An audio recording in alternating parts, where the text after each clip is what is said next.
Welcome to Hindu voice. ఆవిడ ఒక social worker and A lawyer two. Rangareddy urban జిల్లా మహిళా మోర్చా జనరల్ సెక్రటరీ. తన ఏరియాలో ఎక్కడ ఎవరికి ఏం జరిగినా సహాయం అందించడంలో ముందుంటారు. ఏ పండగైనా సరే ఎంతో అద్భుతంగా అందరినీ కలుపుకొని సెలబ్రేట్ చేస్తారు. తల్లిగారిల్లు కేరళ, అత్తారిల్లు నెల్లూరు, కానీ సెటిల్ అయింది మాత్రం మన హైదరాబాద్లో. మానవత్వానికి విలువలకు ప్రతిరూపం తను. ఎవరిని నొప్పించక అందరినీ కలుపుకోయే మనస్తత్వం ఆవిడది. సనాతన ధర్మ రక్షణలో తన వంతు పాత్ర పోషిస్తూ తనలాగే ఎంతో అందమైన మనసు కూడా కలిగిన the young, beautiful, legend and daring lady Kalamsetti Laya గారు ఇవాళ మన హిందూ వాయిస్ లో ఉన్నారు. Welcome to Hindu voice Laya గారు. Welcome to Hindu voice Laya గారు. నమస్తే. నమస్తే, అందరికీ నమస్కారం. ఇవాళ మీ గురించి చాలా విషయాలు తెలుసుకోవడానికి మా ప్రేక్షకులందరూ రెడీగా ఉన్నారు. సో ముందుగా మీరు ఒక 4E సెంటర్ అనేది స్టార్ట్ చేశారని తెలిసింది, ఒక స్కిల్ డెవలప్మెంట్ ప్రోగ్రామ్ అనేది. అసలు ఆ 4E అంటే ఏంటి, అది స్టార్ట్ చేయడం వెనుక మీ ఉద్దేశం ఏంటి, దీనివల్ల ప్రజలకు కలిగే లాభాలు ఏంటి, దాని గురించి మాకు చెప్తారు? 4E సెంటర్ నేను మహిళా ఎంపవర్మెంట్ కోసం స్టార్ట్ చేసినది. ఈ 2022లో మన తమిళనాడు ఎమ్మెల్యే వనతి శ్రీనివాసన్ గారు, అలాగే ఆవిడ బీజేపీ మహిళా మోర్చా నేషనల్ ప్రెసిడెంట్, ఆవిడ వచ్చి ఇనాగ్రేషన్ చేసింది. 4E అంటే 4 E's అన్నమాట. అంటే empowerment, entrepreneurship, employment and education. 4 E'స్కి మనం 4E సెంటర్ అని చెప్తాం అన్నమాట. ఈ 4E సెంటర్ ద్వారా మనము మహిళలకి ఎంపవర్మెంట్ అంటే మహిళలకి ఏదైనా స్టార్టప్స్ కోసం ముద్రా లోన్స్, అలాగే ఎడ్యుకేషన్ కోసం స్టూడెంట్స్కి ఎస్పెషలీ ఆడపిల్లలకి విద్యాలక్ష్మి పోర్టల్లో మనము లోన్స్ ఇప్పించడం, అంటే ఎడ్యుకేషన్కి అమౌంట్ అంటే ఫీజు కట్టడానికి లేని వాళ్ళకి ఒక హెల్పింగ్ అన్నమాట. మోడీ గారి స్కీమ్స్ అదన్నీ. సో మన బ్యాంక్ వాళ్ళకి సపోర్ట్ చేయడం, లోన్ ఇవ్వడానికి వాళ్ళకి రికమెండ్ చేయడం, అలాంటివన్నీ మనం చేసి వస్తున్నాం. అలాగే ఫ్రీ ఓటర్ ఐడి చేసి ఇవ్వడము, అలాగే హెల్త్ ఇన్సూరెన్స్కి ఇప్పుడు ఆయుష్మాన్ భారత్ ఉంది కదా, అలాంటి health insurance, national health insurance అన్నీ మనము మన సెంటర్లోనే మనం ఫ్రీగా అందరికీ అందించడం జరిగిందన్నమాట. అలాగే దాని భాగంగా నేను లాస్ట్ 1 year నుంచి హ్యుమానిటీ చారిటబుల్ ట్రస్ట్ అని నాకు ఒక ట్రస్ట్ ఉంది. ఆ ట్రస్ట్కి నేను ఫౌండర్ ప్రెసిడెంట్ని. మేము 4 ఫ్రెండ్స్ కలిసి ఆ ట్రస్ట్ స్టార్ట్ చేయడం జరిగింది. అది 2016లో హ్యుమానిటీ చారిటబుల్ ట్రస్ట్ రిజిస్టర్ చేసినాము. సో దా హెల్ప్ తోటి, హ్యుమానిటీ చారిటబుల్ ట్రస్ట్ సపోర్ట్ తోటి 4E సెంటర్లు ఇప్పుడు స్కిల్ డెవలప్మెంట్ ప్రోగ్రామ్ కింద ఫ్రీ టైలరింగ్ క్లాసెస్ నడిపిస్తున్నాం. ఎవ్రీ 2 monthsకి ఒక బ్యాచ్. అది ఒక బ్యాచ్లో 21 స్టూడెంట్స్ ఒక బ్యాచ్. సో ఫ్రీగా మహిళలకి మనము టైలరింగ్ నేర్పించి, అంటే మహిళల్ని ఎంపవర్ చేయడం, అది మన ఉద్దేశం అన్నమాట. అంటే ఇప్పుడు ఇంటికి మహాలక్ష్మి అంటాం కదా ఆడవాళ్ళని. సో ఇంటికి మహాలక్ష్మి అయినప్పుడు వాళ్ళ ద్వారా కొంచెం లక్ష్మి ఇంటికి వస్తే ఆ ఇల్లు ఇంకా కొంచెం డెవలప్ అవుతుందనే ఆలోచనతోటి మనము ఫ్రీ టైలరింగ్ క్లాసెస్ నడిపిస్తున్నాము. దగ్గర ఇప్పటి వరకు ఎంతమందికి మీరు ఈ టైలరింగ్ క్లాసెస్ ద్వారా హెల్ప్ చేశారు? ఇప్పుడు 4 బ్యాచెస్ అయిపోయినాయి. ఇంచుమించుగా 100 మంది స్టూడెంట్స్, అంటే 21 అనుకున్నాం, కానీ కొన్ని బ్యాచెస్లో 26, 27 అలా కూడా స్టూడెంట్స్ ఉన్నారు. అంటే దానికి ఏజ్ కూడా లేదు. మనము అంటే 10th తర్వాత పిల్లల నుంచి అంటే 15 years అబౌవ్ ఇంకా ఎంత అంటే వాళ్ళు నేర్చుకోగలిగే ఆ వయసు వరకు మనం నేర్పిస్తున్నాం. దీనికి ఎడ్యుకేషన్ క్వాలిఫికేషన్ ఫ్రీ ఏమన్నా పే చేయడం అట్లాంటివి ఏమన్నా? అంటే ఎడ్యుకేషన్ క్వాలిఫికేషన్ అనేది ఏమీ లేదు. కాకపోతే ఒక నోమినల్ ఫీ, వాళ్ళు ఫీ కాదు, అది రిజిస్టర్ చేసినప్పుడు ఒక చిన్న అమౌంట్ వాళ్ళు పే చేయాలి ఉంది, అంతే. అసలు ఈ 4E సెంటర్లు మన దగ్గర అంటే మన తెలంగాణలో కానివ్వండి, ఇండియాలో కానివ్వండి, ఎన్ని సెంటర్స్ ఉన్నాయి? సో మీరు దీన్ని స్టార్ట్ చేయడానికి మీకు మోటివ్ ఏం దొరికిందని? 4E సెంటర్ మన ఇండియాలోనే 2 ఉన్నాయి. దానిలో తెలంగాణలో నేను స్టార్ట్ చేసినదే. ఇంకా తెలంగాణలో ఇంకా వేరే ఎవరు కూడా స్టార్ట్ చేయలేదు. ఈ 4E సెంటర్ అనేది మోడీ గారు స్కీమ్స్ అందరికీ అంటే పబ్లిక్కి రీచ్ అవ్వాలని చెప్పేసి బీజేపీ గవర్నమెంట్ పెట్టినారన్నమాట. పార్టీ నుంచి మాకు ఇచ్చారు, ఎవరైనా ఇంట్రెస్ట్ ఉండేవాళ్ళు 4E సెంటర్ పెట్టుకోవచ్చు అని. అంటే నాకు ఇంట్రెస్ట్ ఉంది, ఎందుకంటే నాకు మోడీ గారికి నేను చాలా పెద్ద ఫ్యాన్. అలాగే ఆ స్కీమ్స్ పార్టీలు ఉండడం వల్ల స్కీమ్స్ పబ్లిక్కి రీచ్ అయితే చాలా మంచిగా ఉంటుందని నాకు అనిపించి నేను స్టార్ట్ చేశాను. సో ఈ 4E సెంటర్స్ అనేవి మీరు మోడీ గారి స్కీమ్స్ ని ఎక్స్పోజ్ చేయడం కోసం అని స్టార్ట్ చేశారన్నారు కదా, మన దగ్గర ఎన్ని ఉన్నాయి? అంటే తెలంగాణలో కానివ్వండి, మన భారతదేశంలో కానివ్వండి, అసలు ఇవి ఎన్ని ఉన్నాయి, ఎట్లా స్టార్ట్ చేస్తారు? మన ఇండియా దేశంలోనే ఇది 2 ఫోరీ సెంటర్లు నాకు తెలిసి. తెలంగాణది అయితే మనది నేను ఒక్కటే స్టార్ట్ చేశాను. ఇది పార్టీ నుంచి మోడీ గారి స్కీమ్స్ మన పబ్లిక్కి రీచ్ అవ్వాలని చెప్పేసి ఎవరైనా ఇంట్రెస్ట్ ఉండేవాళ్ళు ఇలా స్టార్ట్ చేయొచ్చని పార్టీ నుంచి ఇచ్చారు. సో నాకు మోడీ గారి స్కీమ్స్ పబ్లిక్ వరకు రీచ్ అవ్వాలి, నాకు పార్టీ కోసం పనిచేయడం ఇష్టమే కాబట్టి నేను ఓన్ మనీ తోటి నేను ఈ ఫోరీ సెంటర్ స్టార్ట్ చేయడం జరిగింది.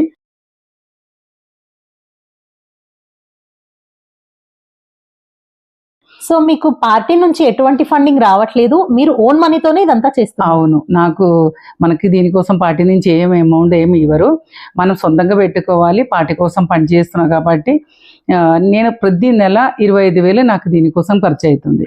సో నేను 2022 నుంచి నేను అంత అమౌంట్ ఎవరి మంత్ ఖర్చు పెట్టుకుంటూ వస్తున్నాను పార్టీ కోసం. ఇంత డబ్బు ఖర్చు పెట్టి మీరు ఫోరీ సెంటర్ నడపడంతో పాటు మీరే సొంతంగా బిజినెస్ ఎక్స్పోలు కానివ్వండి, ఎగ్జిబిషన్స్ కానివ్వండి, మహిళల కోసం కండక్ట్ చేస్తున్నారని విన్నాము. సో దీని వెనుక మీ మోటివ్ ఏంటి? అంటే ఏదైనా కమర్షియల్ గా ప్లాన్ చేస్తున్నారా, లేదనుకుంటే ఇది కూడా మీకున్న సేవాభావంతోనేనా?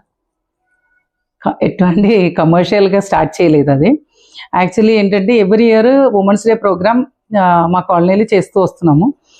దాని భాగంగా లాస్ట్ ఇయర్ ఎలా అనిపించిందంటే చిన్న చిన్న వ్యాపారాలు చేసే మహిళలందరినీ ఒక వేదిక మీదకి తీసుకొస్తే ఇంకా బాగుండాయి. అంటే ఒట్టిగా ఏదో గేమ్స్ ఆడడము ఎంజాయ్ చేయడం కాకుండా ఇలా కూడా చేస్తే ఇంకా బెటర్. మహిళల్ని అంటే నేను చేసేదే మహిళా ఎంపవర్మెంట్ కోసమే నేను వర్క్ చేస్తున్నాను. సో అలాంటప్పుడు ఇలా చేస్తే బాగుండాయి అనుకొని లాస్ట్ మార్చి 23కి చేసాము.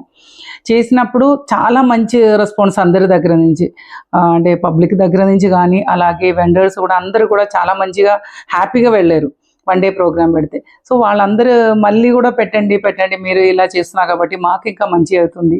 అంటే మహిళా ఎంపవర్మెంటే కదా, ముఖ్యంగా నేను దానికోసమే వర్క్ చేస్తాను కాబట్టి సో నేను చేసే ప్రతి పనులు కూడా 10 మందికి హెల్ప్ అవ్వాలన్న ఆలోచనతోటి ఇది మొదలుపెట్టినాను.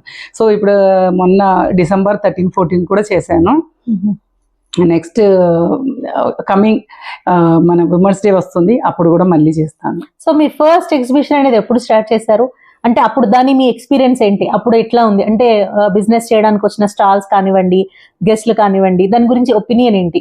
వేరే వాళ్ళ అభిప్రాయం కానివ్వండి, మీ ఎక్స్పీరియన్స్ కానివ్వండి. నా ఫస్ట్ ఎక్స్పీరియన్స్ చాలా బాగుండింది. అంటే నేను ఒక 10 daysలో డిసైడ్ చేసుకుని స్టార్ట్ చేసినాను. అది 10 daysలో డిసైడ్ చేసినా కానీ అందరు సపోర్టు, అంటే చెప్పాను కదా మా కాలనీ వాళ్ళ దగ్గర నుంచి కానీ పక్క కాలనీ అందరూ కూడా పబ్లిక్ అందరూ కూడా చాలా బాగా సపోర్ట్ చేశారు. అలాగే వెండర్స్ కూడా చాలా హ్యాపీగా ఈవినింగ్కి చాలా హ్యాపీగా వెళ్ళడం అనేది నాకు ఇంకా వాళ్ళ కోసం పనిచేయడానికి ఇంకా నాకు కొంచెం ఎంకరేజ్ అయినట్టు, అంటే నేను వాళ్ళని ఎంకరేజ్ చేయడానికి పోయి వాళ్ళు నన్ను ఎంకరేజ్ చేసినట్టు అయిందన్నమాట. అంటే నా ఉద్దేశం ఏంటంటే ప్రతి ఇంట్లో ఇప్పుడు ఇంటికి మహాలక్ష్మి అండం అన్ని. సో ప్రతి ఇంట్లో ఆడవాళ్ళ వల్లే ఇంకా లక్ష్మి వస్తే ఆ ఇల్లు ఇంకా ఎంత మంచిగా అవుతుంది. సో వాళ్ళకి సపోర్ట్ చేయాలి, వాళ్ళని ముందుకు తీసుకెళ్లాలన్న ఆలోచనతోటి మాత్రమే నేను ఇది మొదలుపెట్టినాను. Okay, so nice. సో మీకు ఈ విమెన్ ఎంపవర్మెంట్ అంటే మహిళల కోసం వాళ్ళ సాధికారత కోసం పనిచేయాలని కానివ్వండి, వాళ్ళ కోసం ఏదైనా చేయాలని కానివ్వండి, మీరు పార్టీలోకి వచ్చిన తర్వాత అనిపించిందా, లేదంటే ఇది చిన్నప్పటి నుంచి మీకు మీ బ్లడ్ లో ఉండడం కానీ మీ ఫ్యామిలీలో ఉండడం కానీ అట్లాంటిదైనా జరిగిందా? నిజం చెప్పాలంటే నాకు చిన్నప్పటి నుంచి ఆడపిల్లలంటే నాకు చాలా ఇష్టం. సో నా మైండ్లో ఏముండాయంటే ఎప్పుడు అంటే చిన్నప్పటి నుంచే నాకు ఆడవాళ్ళు ఎప్పుడు సొంతంగా వాళ్ళు నిలబడాలనేది నా ఆలోచన. ఈవెన్ నేనైనా కూడా ఎవరైనా కూడా. సో పార్టీకి వచ్చే ముందే సోషల్ సర్వీస్ అనేది మా వారు కూడా నాకు అలానే దొరికినారు. సో ఇద్దరిది సేమ్ మెంటాలిటీ అవ్వడం వల్ల నాకు ఎప్పుడు కూడా ఆయన చాలా సపోర్ట్ చేశారు. అంటే బయటకు వెళ్ళి ఏదైనా ₹1 ఎవరికైనా సహాయం చేసినా కూడా ఇది ఎందుకు చేసావని ఏ రోజు ఆయన అడగలేదు. ఆయన అదే మెంటాలిటీ, నాది అదే మెంటాలిటీ అవ్వడం వల్ల అది అలా ముందుకు సాగింది. ఇప్పుడు కూడా నేను పార్టీలో రావడం కూడా అదొక కారణం అనమాట. ఇంకా మంచిగా చేయగలుగుతానేమో, ఇంకా మంచి మనకి పరిచయాలు పెరుగుతాయి, సోర్సెస్ దొరుకుతాయేమో, ఇంకా 10 మందికి సేవ చేయాలని ఆ ఆలోచనతోటే వచ్చాను. సో మా వారు కూడా దానికి బాగా సపోర్ట్ చేస్తున్నారు. సో మీరు ఒక మహిళా కార్యకర్త దగ్గర నుంచి ఒక జనరల్ సెక్రటరీ పొజిషన్కి వరకు వచ్చారు. మామూలుగా అయితే రాజకీయాల్లో ఎక్కడైనా ఉంటాయి అనుకోండి, కానీ రాజకీయాల్లో పార్షాలిటీస్ కానివ్వండి, కొంచెం వేరే వాళ్ళని అనడం ఎక్కువ ఉంటాయని బయట ఎక్స్పోజ్ అవుతూ ఉంటాయి. సో మీకు అట్లాంటి ఎక్స్పీరియన్సెస్ ఏమైనా ఉన్నాయా ఇప్పటి వరకు జరిగిన మీ ప్రయాణంలో? పార్షియాలిటీ అనేది మనకి ప్రతి ప్రొఫెషన్లో అంటే ఏ రంగంలోనే ఉన్నాయనేదే నా ఒపీనియన్. పార్టీలు కూడా అది కనిపిస్తుంది. కాకపోతే ఏంటంటే ఇప్పుడు పొలిటీషియన్స్ ఎవరైనా ఒక కార్యకర్త అయినా కూడా మనము ఎక్కువ పబ్లిక్లో ఉండడం వల్ల అది ఈజీగా కనిపించేస్తుంది అనమాట. కానీ కొన్ని సిచ్యువేషన్స్ అలా ఉన్నా కూడా నాకైతే అందరూ మంచిగా సపోర్ట్ చేస్తున్నారు. వాళ్ళందరూ సపోర్ట్ చేస్తున్నారు కాబట్టి నేను ఇప్పుడు ఇలా ఉన్నాను. అలా కాలనీ నుంచి సపోర్ట్ చాలా ఉందన్నారు, ఫ్యామిలీ నుంచి సపోర్ట్ చాలా ఉందన్నారు. సో మీ పార్టీలో కూడా మీకు అట్లాంటి సపోర్టే దొరికిందా? పార్టీలు కూడా అలానే సపోర్ట్ చేస్తున్నారు కాబట్టి నేను ఈ పొజిషన్లో ఉన్నానని నేను అనుకుంటున్నా. అంటే ఇంకా కూడా సపోర్ట్ వాళ్ళది ఉంటుంది.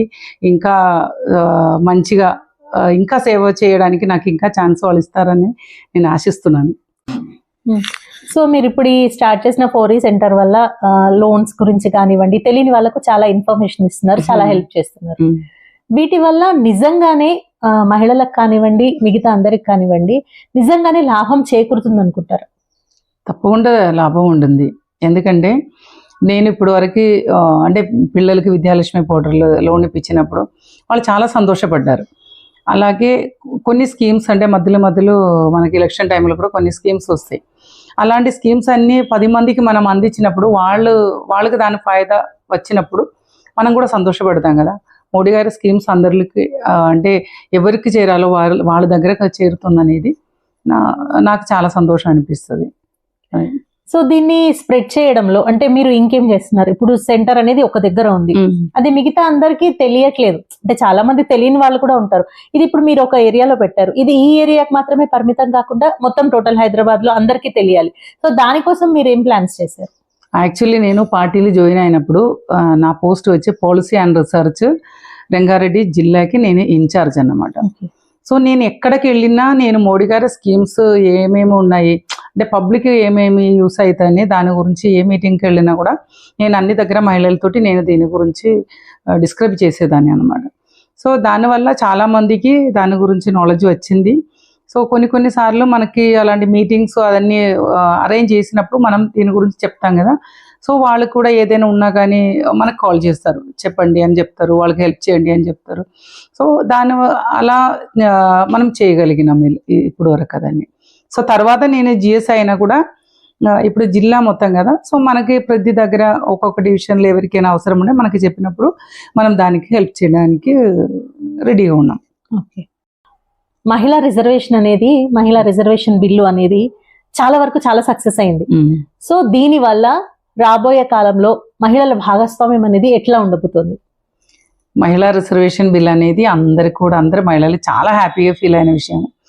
దీనివల్ల ప్రతి మహిళకి అంటే ఎవరు సేవ చేయడానికి ముందుకు వస్తున్నారో వాళ్ళందరూ కూడా ఇంకా చాలా బాగా సేవ చేయగలిగే పొజిషన్కి మనం వెళ్ళిపోగలుగుతాము అనే ఒక ఆశ చాలా బాగా వచ్చింది. అంటే దానికోసం అందరూ ఇంకా అంటే ఇప్పుడు మనం చూస్తే మనకు ఒక నిర్మలా సీతారామన్ గారు లేదంటే ద్రౌపది ముర్ము గారు అలాగే ఒక్కరిద్దరే కనిపిస్తారు మనకి. కానీ దీనివల్ల ఇప్పుడు మన జిహెచ్ఎంసీ ఎలక్షన్ వస్తుంది కదా, దానిలో కూడా 50% వచ్చి మహిళలకి ఇస్తున్నారని చెప్తున్నారు. సో దీనివల్ల ఎక్కువ మహిళలు పొలిటికల్గా కానీ అన్ని కొంచెం ఎక్కువ పార్టిసిపేషన్ మహిళలది కనిపిస్తుంది మనకి. సో అందరూ హ్యాపీ ఉన్నారు దానికి. ఓకే. మన దగ్గర బీజేపీ అధికారంలోకి వచ్చిన తర్వాత జరిగిన విప్లవాత్మకమైన మార్పులు ఏమైనా చెప్పగలరా? అంటే మహిళల విషయంలో కానివ్వండి, అత్యాచారం ఇట్లాంటివన్నీ జరుగుతూ ఉన్నాయి. సో ప్రొటెక్షన్ విషయంలో ఇంతకు ముందున్న ప్రభుత్వానికి ఇప్పటి ప్రభుత్వానికి కొంతమంది ఏమో ఇప్పటి ప్రభుత్వం వల్లనే చాలా జరిగాయి అంటున్నారు. సో ఒక పార్టీలో ఉన్న వ్యక్తిగా మీరు ఏం చెప్తారు? మహిళలకి ఇంకా ప్రొటెక్షన్ అనేది పెరిగిందని చెప్తాను నేను. ఎందుకంటే చూడండి, ఇంకా ఏది అవసరం లేదు, ట్రిపుల్ తలాక్ అది ఎలా ఉండింది. ఇప్పుడు దానివల్ల ఒక మైనారిటీ వాళ్ళకి అంటే ముస్లిం మహిళలకి ఎంత మంచి జరిగిందనేది మనం అందరం తెలుసుకున్న విషయమే. అలాగే కూడా ఇప్పుడు 33% మనకి రిజర్వేషన్ అనే మహిళా బిల్ అనేది అది వచ్చింది. సో మహిళలకి ఇంకా పైకి ఎదగొచ్చు. అంటే మనం ఒక కార్యకర్త కాకుండా మంచి పొజిషన్కి మనకు కూడా ఎదగడానికి, మంచి సేవ చేసేదానికి మనకు కూడా ఛాన్స్ దొరుకుతుందన్న ఆశ కూడా వచ్చేసింది. సో దానికి గవర్నమెంట్ కూడా సపోర్ట్ చేస్తున్నారు. అంటే మహిళ ఎంపవర్మెంట్ అనేది ఎక్కువ కనిపిస్తుంది. ఇంకొకటి స్టార్టప్స్కి ఇప్పుడు మీకు తెలిసి ఉండొచ్చు అనుకుంటున్నా.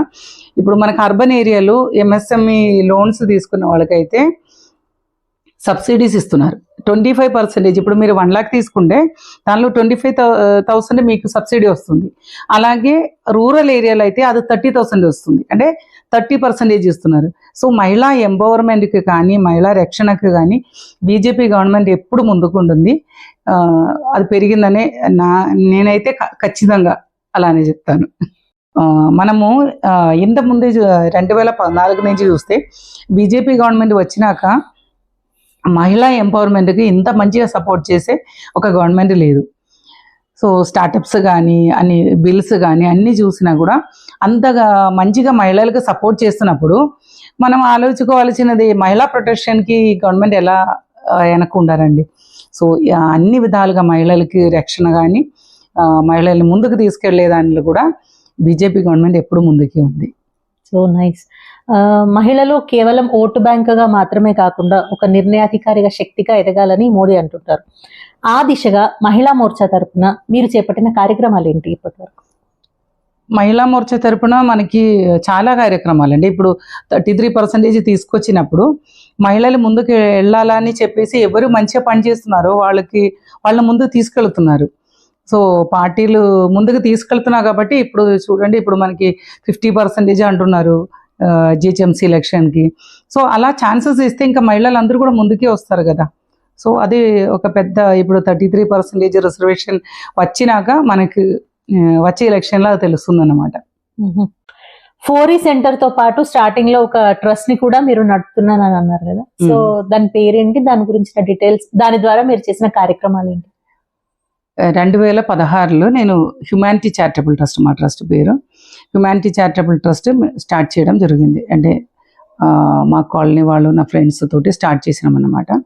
ఇప్పుడు దానిలో మేము 4 ట్రస్టీస్ ఉన్నాము. నేనే ఫౌండర్ ప్రెసిడెంట్ హ్యుమానిటీ చారిటబుల్ ట్రస్ట్కి. ట్రస్ట్ ద్వారా చాలా కార్యక్రమాలు చేసాం మేము. అంటే 2016 నుంచి ఇది బయట అమౌంట్ ఏమి లేదు, మా ఓన్ మనీ తోటి నడిపిస్తున్నాము.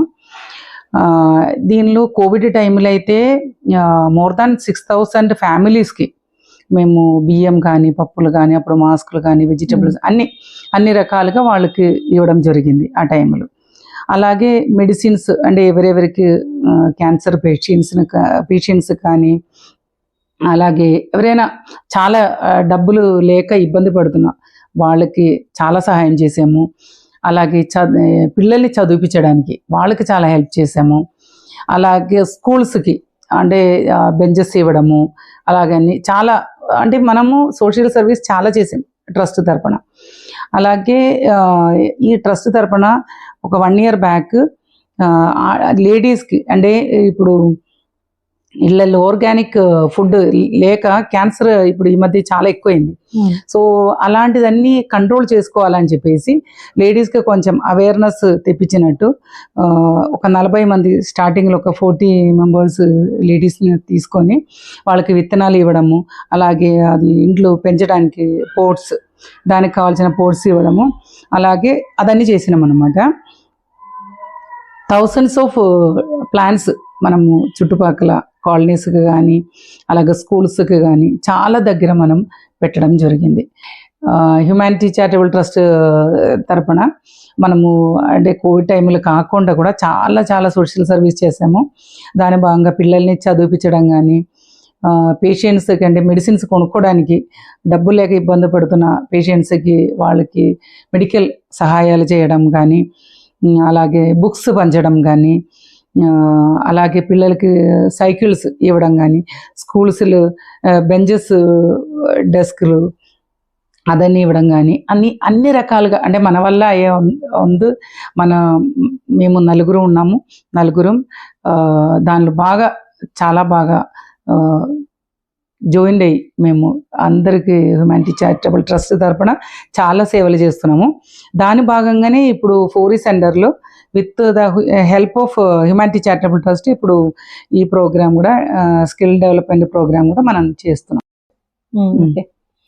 సో ఇప్పుడు మీరు చారిటబుల్ ట్రస్ట్ అనేది కరోనా టైంలో స్టార్ట్ చేశారా, లేదనుకుంటే దానికన్నా ముందే చేశారా? అండ్ కరోనా టైంలో కూడా చాలా మందికి నీడెడ్ ఉంది, చాలా అవసరాలు అయ్యాయి. సో ఆ టైంలో మీరు చేసిన సేవా కార్యక్రమాలు ఏంటి? 2016లో మేము ట్రస్ట్ స్టార్ట్ చేసినాం. కానీ కరోనా టైంలో ఎక్కువ చాలా మందికి అంటే 6,000 పైన ఫ్యామిలీస్కి ఫుడ్ కానీ అలాగే వాళ్ళకి మాస్కులు కానీ వెజిటబుల్స్ కానీ అదన్నీ ఇవ్వడము. దానితో పాటు ఈవెన్ ఎల్బీ నగర్ పోలీస్ స్టేషన్లో 75 మెంబర్స్ ఉండే ఆ టైంలో పోలీసు వాళ్ళు. అంటే వాళ్ళు చేసిన సేవలకి వాళ్ళకు కూడా కొంచెం సపోర్టివ్గా ఉండాలని చెప్పేసి అక్కడ ఒకరోజు వాళ్ళకి భోజనం మనం తీసుకుపోయి ఇవ్వడం కూడా జరిగింది. అలాగే కోవిడ్ పేషెంట్స్ ఎవరెవరు ఉన్నారో వాళ్ళ ఇంటికి బయటకు రాలేక ఉన్నారు కదా, వాళ్ళకి మనం డైరెక్ట్ వాళ్ళ ఇంటికి కూడా ఫుడ్ పంపించినాం. మేమే ఇంట్లో ఫుడ్ వండుకొని అలా పార్సల్గా తీసుకుపోయి వాళ్ళకి ఇవ్వడం కూడా జరిగింది. సో కరోనా టైంలో చాలా మందికి అండి వలస వచ్చిన కార్మికులు ఉంటారు కదా, వాళ్ళు కూడా చాలా మందికి హెల్ప్ చేసినాము. సో ఆ టైంలో ట్రస్ట్ నుంచి ఒక్కటే కాకుండా కాలనీ వాళ్ళు కానీ ఫ్రెండ్స్ కానీ మేము చేసిన పనులు మంచి పనులు చూసి అందరు కూడా చాలా సపోర్ట్ చేశారు. సో మేము అంత దూరం అంతమందికి మేము హెల్ప్ చేయగలిగినామంటే అది నాదో లేదంటే నా ఫ్రెండ్స్దో ఒకటే కాదు, అందరి సపోర్ట్ చాలా ఉందన్నమాట. ట్రస్ట్కి కానీ మేము చేసే పనులకి కానీ అందరు కూడా చాలా బాగా సపోర్ట్ చేస్తున్నారు. So good. సో ఈ 4E సెంటర్ నుంచి మీరు మిషన్ టైలరింగ్ అది చేయించారని చెప్పారు కదా, సో అక్కడ ఎంతమందికి అందాయి మిషన్లు? అంటే ఒక బ్యాచ్ కి 20 మెంబర్స్ ఇట్లా ఇంతమందిని సెలెక్ట్ చేసుకుని దాదాపు 100 కన్నా ఎక్కువ మందిని అయ్యిందన్నారు ట్రైనింగ్. సో వాళ్ళకి మిషన్స్ ఎట్లా సప్లై చేశారు? ఇప్పుడు ఎందుకంటే చాలా మంది ఉన్నారు, ఒక బ్యాచ్ మనం 21 స్టూడెంట్స్ అనుకున్నాము, కానీ ఒక్కొక్కసారి అది 26 అవుతుంది, 27 అవుతుంది. సో అందరికి మిషన్స్ ఇవ్వడం అనేది మనం ఫ్రీ టైలరింగ్ క్లాసెస్ కదా, అందుకని కష్టం. సో 2 మిషన్స్ ప్రతి బ్యాచ్కి 2 మిషన్స్ మనం లక్కీ డ్రా తీసి ఇస్తామన్నమాట. అలాగే వాళ్ళకి సర్టిఫికెట్స్ కూడా అందరికి సర్టిఫికెట్స్ ఇస్తాము. టైలరింగ్ అంటే వాళ్ళు ఆ 2 monthsలో ఎంత నేర్పించగలుగుతామో అంత నేర్పిస్తాము. అంటే అందరు కూడా బ్లౌజెస్ అలాగే పెట్టికోట్స్ డ్రెస్సెస్ అన్నీ నేర్చుకుంటున్నారు. ఆ 2 months వాళ్ళకి చాలా యూస్ అవుతుంది. అందరూ హ్యాపీగానే ప్రతి బ్యాచ్ వాళ్ళు కూడా హ్యాపీగానే వెళుతున్నారు. అలాగే ఈ మధ్య నేను మొదలు పెట్టాను, వాళ్ళకి ప్లేస్మెంట్స్ కూడా ఇప్పిస్తున్నాను. అంటే టైలరింగ్ బ్యాచ్ ఇప్పుడు 4 బ్యాచ్లు కంప్లీట్ అయింది. ఎవరెవరికి ఇంట్రెస్ట్ ఉందో బయటకు వెళ్ళి వాళ్ళకి టైలరింగ్ జాబ్ చేయడానికి ఇంట్రెస్ట్ ఉండే వాళ్ళకి అలా కూడా కొన్ని కంపెనీస్లో కూడా మనం అలా జాబ్ కూడా ఇప్పిస్తున్నాం. ఓకే. అంటే ఇప్పుడు ఈ టైలరింగ్ లో అంటే మన వాళ్ళలో మన వీడియో చూసే వాళ్ళలో ఇందులో జాయిన్ అవ్వాలి అంటే వాళ్ళు ఎట్లా జాయిన్ అవ్వాలి? వాళ్ళు మనకి ఏరియాలో ఈ ఏరియాలో కాకుండా మీరుండే ఏరియాలో కాకుండా దూరంగా ఉన్న వాళ్ళు ఎవరికైనా ఇంట్రెస్ట్ ఉందనుకోండి, ఫ్రీ టైలరింగ్ కాబట్టి వాళ్ళు జాయిన్ అవ్వాలి అంటే ప్రాసెస్ ఏంటి? ప్రాసెస్ అంటే అంత పెద్ద ప్రాసెస్ ఏం లేదు. మన దగ్గరికి రావాలి, వాళ్ళ ఆధార్ కార్డు కాపీ ఇవ్వాలి, మనకి ఒక నామినల్ రిజిస్ట్రేషన్ ఫీ ఉంది, అది వాళ్ళు పే చేసుకోవాలి. తర్వాత వాళ్ళ టైం ప్రకారం రావాలి. మార్నింగ్ 10:30 to 12:30 మనం నేర్పించేది. 12:30 అనేది ఒక్కొక్కసారి వాళ్ళు ఇంకా కొంచెం సేపు ఉండారంటే 1:30 వరకు కూడా అవుతుంది. సో టీచర్ కూడా చాలా బాగా చెప్తారు కాబట్టి సో వాళ్ళు హ్యాపీగా నేర్చుకోవచ్చు 2-3 hours. అంతే, అది పెద్ద ప్రాసెస్ ఏం లేదు దానిలో.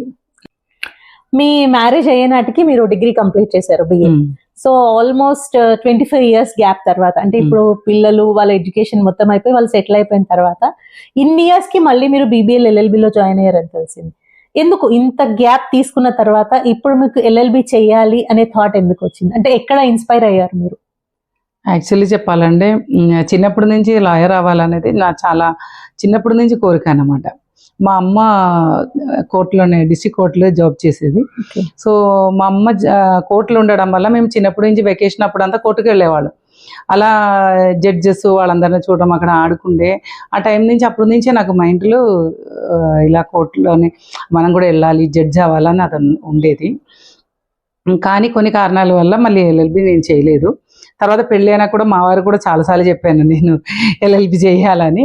సో మా వారు ట్రాన్స్ఫర్ ఉండడము, పిల్లలు చిన్నగా ఉండడము, ఆ బాధ్యతలన్నీ వల్ల అప్పుడు చేయలేకపోయినాం. పిల్లలు పెద్దవాళ్ళు అయినాక నాకు అనిపించింది నేను ఎందుకు ఆ కోరిక కూడా మనం ఎందుకు బాకీ పెట్టాలి, అందుకనే LLB చేయాలని అనుకున్నాను. జాయిన్ అయిపోయినాను, కోవిడ్ టైంలో జాయిన్ అయిపోయినాను. ఇప్పుడు ఆల్మోస్ట్ కంప్లీట్ చేసే టైంకి వచ్చేసింది. ఇన్ని ఇయర్స్ తర్వాత మళ్ళీ బుక్స్ పట్టుకోవడం చదవడం ఉంది కదా, సో మీకు ఎట్లా అనిపిస్తుంది? అంటే ఇప్పుడు పిల్లలు చిన్న ఉన్నప్పుడు మీరు చదివించారు వాళ్ళని, వాళ్ళ కోసం మీ టైం స్పెండ్ చేయడం, మీ హస్బెండ్ కోసం కానివ్వండి, ఇప్పుడు వాళ్ళ తరఫున మీకు ఎట్లాంటి సపోర్ట్ అందుతుంది? అంటే చదువుకోమా అని సపోర్ట్ చేస్తున్నారా? ఈ టైంలో ఎందుకు అని మిమ్మల్ని ఎవరైనా క్రిటిసైజ్ చేసిన? లేదు, నా పిల్లలు ఎప్పుడు కూడా నన్ను ఎందుకు అని అడగలేదు. అలాగే మా వారు కూడా ఎప్పుడు అలా లేదు. నేను ఇప్పుడు చదువుకొని నేను ఎల్ఎల్బి కంప్లీట్ చేస్తే మా వారికి చాలా రుణపడి ఉంటా. ఎందుకంటే మా పిల్లల్ని ఎలా చదివిపిస్తున్నారో అలాగే నన్ను కూడా ఆయన చదివిపిస్తున్నా కాబట్టి. సో అది ఆయన నన్ను కూడా అలానే ట్రీట్ చేసాయి కాబట్టి ఎప్పటికీ నా డిగ్రీలో ఒక భాగం ఆయనకే ఉంటుందన్నమాట. So great. మీరు ఇప్పుడు ఇక్కడ పార్టీ తరఫున ఇక్కడ పనిచేస్తున్నారు. సో మీ మదర్ టంగ్ అనేది మీరు పుట్టింది కేరళలో, మీరు వెళ్తూ ఉంటారు కదా వెకేషన్స్ కానివ్వండి, ఫంక్షన్స్ కానివ్వండి. సో అప్పుడు అక్కడ మీకు రెస్పాన్స్ ఎట్లుంటుంది? అంటే ఇప్పుడు ఇక్కడ మీరు ఒక పొలిటికల్ గా ఈ కెరియర్ లో ఉన్నప్పుడు ఎల్ఎల్బి ఇటు తీసుకొని 2 రకాలుగా ఉన్నారు. సో అక్కడికి వెళ్ళినప్పుడు మీ ఫ్రెండ్స్ కానివ్వండి, ఫ్యామిలీ కానివ్వండి సపోర్టింగ్ ఉంటుందా, లేదనుకుంటే ఎందుకులే అని అంటారా, లేదంటే ఏమైనా సజెషన్స్ ఇస్తారా? వాళ్ళు కూడా చాలా సపోర్ట్ చేస్తారు. వాళ్ళు చాలా హ్యాపీ ఫీల్ అవుతారు యాక్చువల్లీ. నేను వాళ్ళని కూడా ఎంకరేజ్ చేస్తాను అనమాట. మీరు కూడా ఇలానే ఉండాలి అని చెప్తాను. సో వాళ్ళు కూడా అందరూ నా ఫ్రెండ్స్ చిన్నప్పటి నుంచి ఉండే ఫ్రెండ్స్ కూడా ఏదో ఉద్యోగాల్లో ఉన్నారు వాళ్ళు.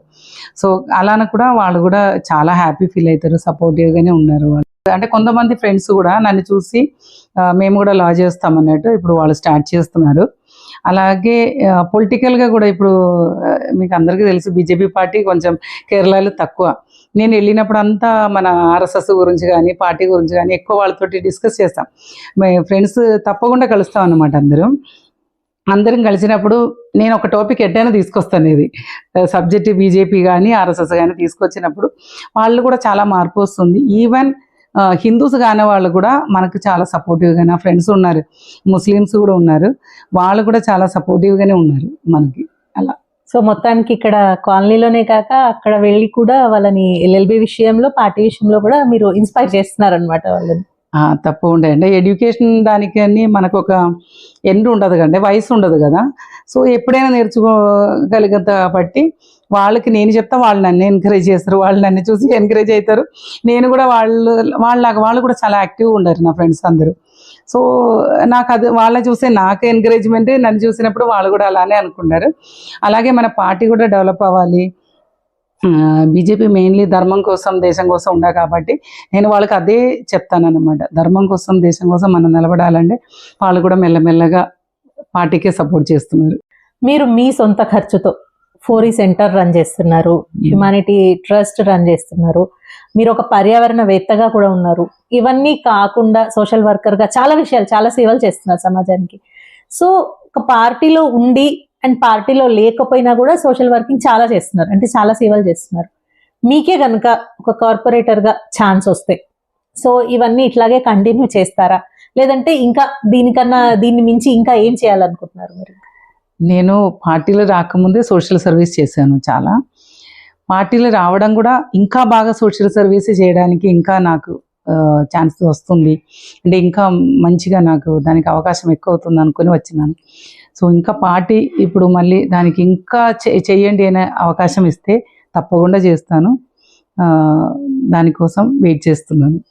సో మీరేమనుకుంటున్నారు, అంటే మీకంటూ మీ గురించి మీకు తెలుసు, మీ చుట్టుపక్కల ఉన్న వాళ్ళకి తెలుసు, కాలనీలో ఉన్న వాళ్ళకి కానివ్వండి, మీ ఫ్రెండ్స్కి కానివ్వండి. సో వాళ్ళ నుంచి కూడా ఎక్స్పెక్టేషన్ ఉందా, అంటే అవును వీడికి ఇలా అయ్యగారికి ఇప్పుడు కార్పొరేటర్ అవ్వడానికి ఛాన్స్ వస్తుంది అని, కానీ లేదు కుదరదు అని, ఇట్లాంటివి ఉంటాయి కదా. సో ఎలిగేషన్స్ అన్నిటి మీద మీ ఒపీనియన్ ఏంటి, మీరేమనుకుంటున్నారు? అసలు మనం ఏదైనా మంచి పనులు చేస్తూ పోవాలి. నెగిటివ్ చెప్పేవాళ్ళు ఉన్నారు, మంచి చెప్పేవాళ్ళు ఉన్నారు. సో నెగిటివ్ చూసుకోకూడదు మనం ఎప్పుడు కూడా. మనం చేసిన పనికి ఎంతమంది మంచి చెప్తున్నారు అదివరకే చూడాలి, మంచి పని చేస్తూ పోవాలి. సో పార్టీ మనకు అవకాశం ఇస్తుందంటే తప్పకుండా మనం చేయాలి ఆ పని అనేది నా ఆలోచన. కాకపోతే ఇప్పుడు ఏ పనిలో అయినప్పటికీ కొన్ని విషయాల్లో, రాజకీయాల్లో కానివ్వండి, ఎక్కడైనా కానివ్వండి, బయటకు కనిపించినంత మంచిని చూసినంతగా వేరే దాన్ని అంత, అంటే కనిపించని వాటిని కూడా వీళ్ళు మేకప్ వేసి చూసేవి కొన్ని ఉంటాయి. అంటే బయటకి మంచి చేసినట్టు కనిపించే వాళ్ళకి అవకాశాలు త్వరగా వస్తాయి, మంచి చేసిన వాళ్ళకన్నా కూడా. సో మీరు మంచి చేస్తున్నారు, చాలా మందికి సహాయపడుతున్నారు. సో ఇట్లా మంచి చేసి మీరు చూపించుకోకపోవడం వల్ల మీకు అవకాశాలు తగ్గిపోతాయనో, లేదంటే ఇది లేట్ అవుతుందనో మీరు ఎప్పుడన్నా అనిపించిందా? యాక్చువల్లీ మిగతా పార్టీల గురించి నాకు అంత ఐడియా లేదు. కాకపోతే బీజేపీ పార్టీ ఎప్పుడు కూడా మంచి పని చేసే వాళ్ళని మంచిగానే చూసుకుంటారండి, వాళ్ళకి మంచి అవకాశాలు ఇస్తారనేది ఇప్పుడు వరకు మనం. ఎందుకంటే ఎగ్జాంపుల్ చూస్తే ద్రౌపది ముర్ము గారు ఎలా ఆవిడ ప్రెసిడెంట్ పొజిషన్లో ఉన్నది. సో అదన్నీ చూస్తూ ఉండే మనకు కూడా తప్పకుండా ఛాన్స్ వస్తుంది. అంటే మనం మంచి పనులు చేస్తూ పోవాలి. పబ్లిక్లు మనకి మన స్వార్థం కోసం కాకుండా 10 మంది కోసం పనిచేసే వాళ్ళని ఎప్పుడు పార్టీ వదులుకోదు అనేదే నా నా ఆలోచన, నా ఒపీనియన్ కూడా అదే. సో ఆ ఆశతోటే ఉన్నాను నేను. సో మీరు మంచి పనులు చేస్తూ పోతే ఖచ్చితంగా బీజేపీ పార్టీ మిమ్మల్ని గుర్తించి మీరు అనుకున్న పొజిషన్ ఇస్తుందంట. తప్పకుండా ఆ ఆశతోటే ఉన్నాను. So good. సో మీకు దేశభక్తితో పాటు దైవభక్తి కూడా చాలా ఎక్కువ అని విన్నాం. సో మీకు ఇంటి దగ్గరలోనే టెంపుల్ కూడా ఉంది. అక్కడ జరిగే కార్యక్రమాలన్నింటిలో కూడా మీరు పాల్గొంటారని విన్నాం. దాంతోపాటు మీరు భజనలు కీర్తనలు కూడా పాడతారని తెలిసింది. సో మా ప్రేక్షకుల కోసం, మా అందరి కోసం ఇవాళ ఒక చిన్న భజన. నేను పెద్ద గాన కోగిల ఏమి కాదండి, ఏదో చిన్న భక్తురాలు. సో అందరూ మా కాలనీ వాళ్ళందరూ కూడా చాలా బాగా, అందరూ కూడా భజనలు అంటే అందరు ఇష్టపడతారు కాబట్టి ఏదో నాకు ఛాన్స్ వచ్చినప్పుడు ఒక 2 లైన్స్ పాడతాను. కానీ నాకు అమ్మవారి చాలా ఇష్టమే కాబట్టి అమ్మవారి పాట 2 లైన్స్ పాడతాను. అంబే అంబిగే జగదంబికే, అంబే అంబిగే జగదంబికే, అంబే అంబిగే జగదంబికే, అంబే అంబిగే జగదంబికే. శైలేంద్రరాజేన సంపోషితే, శైలేంద్రరాజేన సంపోషితే, అగశ్చాత్రియోగీంద్ర సంసేవితే, శైలేంద్రరాజేన సంపోషితే, అగశ్చాత్రియోగీంద్ర సంసేవితే, వేదేన తంద్రేణ సంకోషితే, వేదేన తంద్రేణ సంకోషితే, విపంచామృదంగేన ఆనందితే, విపంచామృదంగేన ఆనందితే. అంబే అంబిగే జగదంబికే, అంబే అంబిగే జగదంబికే, అంబే అంబిగే జగదంబికే, అంబే అంబిగే జగదంబికే. చాలా బాగా పాడారు. రాదు రాదంటూనే సంస్కృతంలో అమ్మవారి కీర్తన వినిపించారు మా అందరికి. థ్యాంక్ యూ సో మచ్ అండి. మీ నోటి ద్వారా ఒకసారి మా ఛానల్ని సబ్స్క్రైబ్ చేసుకోమని మా ప్రేక్షకులకు చెప్తారా? తప్పకుండా. హిందూ వాయిస్ ఛానల్ చాలా బాగా అన్ని అంటే హిందువులు ఎలా ఉండాలి, లేదంటే మనం ఎలా మన హిందుత్వం ఎందుకు నిలబెట్టుకోవాలన్న దాని గురించి చాలా బాగా చెప్తున్నారు. సో అందరూ కూడా వీళ్ళకి సపోర్ట్ చేయండి, హిందూ వాయిస్ని సబ్స్క్రైబ్ చేయండి, లైక్ చేయండి. తప్పకుండా సపోర్ట్ చేయాలి. మన సపోర్ట్ మన కోసమే, వాళ్ళు మన కోసమే చేస్తున్నారు కాబట్టి తప్పకుండా మనం అందరం కూడా സപ്പോർട്ട് ചെയ്യാలి. എല്ലാ മലയാളികളും ഹിന്ദു വോയിസ് ചാനലിനെ ഉറപ്പായിട്ടും സബ്സ്ക്രൈബ് ചെയ്യണം. എന്താ വെച്ചിട്ടുണ്ടെങ്കിൽ നമ്മുടെ ഹിന്ദു മതത്തെ പ്രൊമോട്ട് ചെയ്യാനും അല്ല ഹിന്ദു മതത്തിൽ നമ്മൾ എന്തുകൊണ്ട് നിലനിൽക്കണം എന്നുള്ള കാര്യങ്ങൾ ഹിന്ദു വോയിസ് ചാനൽ എല്ലാവരെയും അതിനു വേണ്ടിയിട്ട് ഓർമ്മിപ്പിക്കുന്നുണ്ട്. സോ എല്ലാവരും കൂടി ഹിന്ദു വോയിസ് ചാനലിനെ സബ്സ്ക്രൈബ് ചെയ്ത് ലൈക്ക് ചെയ്ത് എല്ലാവരും സപ്പോർട്ട് ചെയ്യണമെന്ന് ദയവായി ഞാൻ എല്ലാവരെയും അഭ്യർത്ഥിക്കുകയാണ്. എല്ലാവരും ഈ ചാനലിനെ സപ്പോർട്ട് ചെയ്യുക. జై శ్రీరామ్. జై శ్రీరామ్ అండి. Thank you so much.